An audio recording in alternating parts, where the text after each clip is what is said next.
ተረዳኝ አባባል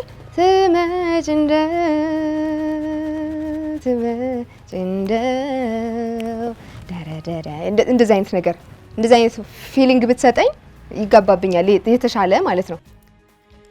ትመጭ እንደው ያልኩ ሌት ተቀን ናፋቂ ሰርኬ ማይታክተኝ አለሁሽ ጠባቂ ፍቅር ተደግፌ ቃል ኪዳን ታቅፌ ትመጭ እንደው ያልኩ ክፍት ነው ደጃፌ አትቀር ምላለው በመላ በሰበብ ምን ቀን እየገፋ እድሜን ብታለፍ ኮፈን ቢገርፈኝም ጥበቃዬ በስቶ አትቀር ምላለው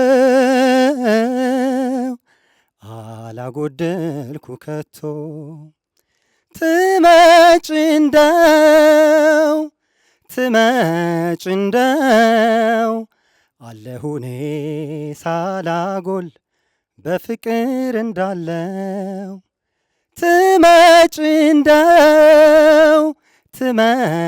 እንደው አለሁኔ ሳላጎል በፍቅር እንዳለው። ቆንጆ ነው። ግን ሪትም አያያዘ እንዴት ነው ፊልም የምታደርገው አንተ? በምን አይነት ሪትም? እጅ ላይ ካውንት በምታደርገው ከሆነ ሌላ ነው አይደለማ? አዎ። ስለዚህ ማየውና የምትጫወትበት ሪትም ይጋጫል።